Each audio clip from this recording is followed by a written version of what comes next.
ప్రజలందరికీ నమస్కారం. మనకు జూన్ 2వ తారీఖు నాడు ప్రారంభమైన 100 రోజుల కార్యాచరణ ప్రణాళిక ఈరోజు అనగా సెప్టెంబర్ 9వ తేదీ నుంచి 9వ తేదీ నాడు మనకు ముగింపు కార్యక్రమాన్ని నిర్వహించుకుంటున్నాం. ఈరోజు గౌరవ సిడిఎంఏ గారి ఇన్స్ట్రక్షన్స్ ప్రకారం మనం 100 రోజుల కార్యాచరణ ప్రణాళిక అనేది ప్రారంభమైన విషయం మీ అందరికీ కూడా తెలుసు. ప్రతి మున్సిపాలిటీతో పాటు మన అర్బన్ మున్సిపాలిటీలో కూడా 100 రోజుల కార్యక్రమంలో ఏమేమి చేయాలి అనేది ఒక కూలంకషంగా డీటెయిల్గా వివరిస్తూ కార్యక్రమాల వివరాలు సిడిఎంఏ గారు ఇవ్వడం అనేది జరిగింది. దానిలో భాగంగా మన పట్టణంలో కూడా మనం మొదటి రోజు నుంచి చాలా యాక్టివ్గా పార్టిసిపేషన్ అనేది చేశాము. మనకు చాలా రిజల్ట్స్ మొదట్లో చాలా బాగా చేసాము మనము. సో వర్షాల కాలం ఉండడం వల్ల కూడా వర్షాల్లో కూడా మనం ఏ విధమైన కార్యక్రమాలు చేపట్టాలనే అనే అంశాన్ని కూడా దానిలో విధంగా పొందుపరచడం అనేది జరిగింది. మనకు మొదటగా 175 కిలోమీటర్ల మేర మనము డ్రైనేజీలు శుభ్రం చేయడం అనేది జరిగింది. దీంట్లో వరద కాలువలతో పాటు మనకు వార్డులలో ఉన్న డ్రైనేజీలను కూడా మొదటి దశలో భాగంగా మనము చేశాము. 70 రోజుల పాటు వర్కర్స్ను కూడా ఎంగేజ్ చేసేసుకొని మనము ఈ డ్రైనేజీలను శుభ్రం చేయడం అనేది జరిగింది. అలాగే మొదట్లో మనకు 30 జేసీబీలు ఎంగేజ్ చేసుకొని కూడా మనము ఈ డ్రైనేజీల సిల్ట్ తీయించడం అనేది జరిగింది. మనకు అన్ని కార్యక్రమాలతో పాటు ముఖ్యంగా రెవెన్యూ పెంపొందించే కార్యక్రమాన్ని కూడా దీంట్లో పొందుపరిచారు. దానిలో భాగంగా మనకు 588 ప్రాపర్టీలు కమర్షియల్ ప్రాపర్టీస్ ఏవైతే ఉన్నాయో అవి రెసిడెన్షియల్గా ఉండడం వల్ల ట్రేడ్ లైసెన్స్లు వాటికి ఉండి అవి రెసిడెన్షియల్గా చూపించడం వల్ల వాటిని కన్వర్ట్ చేశాము. 350 ప్రాపర్టీని సుమారు కన్వర్షన్ చేయడం వల్ల మున్సిపాలిటీకి 100 రోజులలోనే 42 లక్షల ఆదాయం అనేది పెరగడం అనేది జరిగింది. ఈ 100 రోజుల కార్యక్రమంలోనే మనం 237 ట్రేడ్ లైసెన్స్లు ఇవ్వడం అనేది జరిగింది కొత్తగా.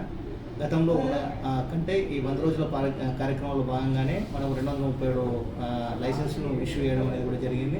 అలాగే వాటర్ ట్యాప్ కనెక్షన్లను కూడా గతంలో ఆన్లైన్ లేదు. ఇప్పుడు మన అసెస్మెంట్ నెంబర్ కొట్టగానే మనకున్న ట్యాప్ కనెక్షన్ డీటెయిల్స్ కూడా దానిలో కనబడతాయి. సో ఆ విధంగా 10,180 ట్యాప్ కనెక్షన్లను కూడా మనం ఆన్లైన్ చేశాము. ఈ మూడు రకాల కార్యక్రమాలు కూడా మనకు ఆదాయాలు పెంపొందించే అవకాశం ఉంది, పెరిగే అవకాశం మనకు ఉంది. వీటితో పాటు ప్రజల్లో అవగాహన పెంపించడానికి స్వచ్ఛత ర్యాలీలు కూడా మనం కండక్ట్ చేశాము. వాటర్ ట్యాంకుల్ని కూడా శుభ్రం చేయడం అనేది కూడా జరిగింది. ప్రతిరోజు కూడా వాటర్ క్లోరినేషన్ చేస్తూ వాటర్ సప్లై ఏ విధంగా అనేది కూడా అవుతుందనేది కూడా మనము ఈ కార్యక్రమంలో స్పెషల్గా మానిటరింగ్ చేయడం అనేది జరిగింది.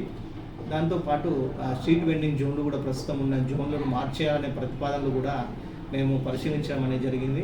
అలాగే సెల్ఫ్ హెల్ప్ గ్రూప్స్ కూడా మనకు ఇక్కడ 2 మేళాలు వాళ్ళకు సంబంధించిన మేళాలు కూడా మనం చూసాము, నిర్వహించుకున్న విషయం మనకు మార్కెట్ యార్డ్లో జరిగింది. అది మనకు రైతు బజార్లు వేదికల్లో వాళ్ళ స్వయం సహాయక సంఘాల ఉత్పత్తుల మేళాను, అలాగే మనకు స్ట్రీట్ ఫుడ్ ఫెస్టివల్ని కూడా మనము ఘనంగా నిర్వహించుకున్నాము. దీని మూలంగా కూడా వాళ్ళకు కొంత ఆదాయం కూడా లభించడం అనేది జరిగింది. ఈ అన్ని కార్యక్రమాన్ని కూడా గౌరవ సిడిఎంఏ గారి ఆదేశాల ప్రకారం మనం చేశాము. సక్సెస్ఫుల్గా చేస్తూ నేను ఇందాక చెప్పిన ట్రేడ్ లైసెన్స్ల విషయంలో మనం రాష్ట్రంలో 143 మున్సిపాలిటీలలో అంటే ప్రజెంట్ అవి ఎక్కడైతే ట్రేడ్ లైసెన్స్ ఉన్నాయో దాంట్లో మనం 33 స్థానంలో ఉన్నాం. ఇంకొకటి ముఖ్యంగా రెవెన్యూ విషయంలో మనం ఏదైతే కమర్షియల్ కన్వర్ట్ చేసామో దాంట్లో రాష్ట్రంలో 5వ స్థానంలో ఉన్నాం మనము 143 మున్సిపాలిటీలో. అలాగే ట్రేడ్ వాటర్ ట్యాప్ కనెక్షన్ ఆన్లైన్లో చేయడంలో కూడా మనము 0 అంటే మనకి ఇచ్చిన టార్గెట్ మనం పూర్తి చేసేసి రాష్ట్రంలోనే మనము కంప్లీట్ చేసిన అతి తక్కువ మున్సిపాలిటీలలో అవి ఒక 5 నుంచి 10 ఉంటాయి. దాంట్లో మనం కూడా ఒకళ్ళము ఉండడం అనేది జరిగింది. ముఖ్యంగా అన్ని విధాలుగా చూసుకున్నట్టయితే అవగాహన కార్యక్రమాలు కల్పించడంలో అయినా సరే, తర్వాత ర్యాలీలు, డ్రైనేజీలు, మిగతా ఏవైతే మనకు మార్గనిర్దేశం చేసినామో అన్ని కార్యక్రమాలు నిర్వహించడంలో మన 100 రోజుల కార్యక్రమంలో భాగంగా సిడిఎంఏ గారు ఇచ్చిన ఆదేశాల ప్రకారం చేయడంలో రాష్ట్రంలోని అతి తక్కువ మున్సిపాలిటీల్లో మనం కూడా ముందంజలో ఉండడంలో ఎలాంటి అతిశక్తి లేదని నేను చెప్పగలను. అతి త్వరలో సిడిఎంఏ గారు కూడా ఇది గుర్తించి చేస్తారని చెప్పేసి కూడా ఇన్ఫర్మేషన్ ఉంది. అప్పుడు వాళ్ళ దగ్గర నుంచి కూడా గుర్తింపు లభించినట్టయితే మనం ఇంకా ఇలాంటి కార్యక్రమాలు చేయించడానికి మన వర్కర్లు అయినా సరే, మా సిబ్బందులు అయినా సరే మాకు ఒక ఆత్మస్థైర్యాన్ని, అదొక నమ్మకాన్ని కల్పిస్తుందని చెప్పేసి మేము ఆశిస్తున్నాము. ఆ విధమైన సహకారము మనకు ప్రజల్లో నుంచి కూడా మనకు లభించింది 100 రోజుల కార్యక్రమంలో భాగంగా. వాళ్ళందరూ కూడా అప్రిషియేట్ చేశారు.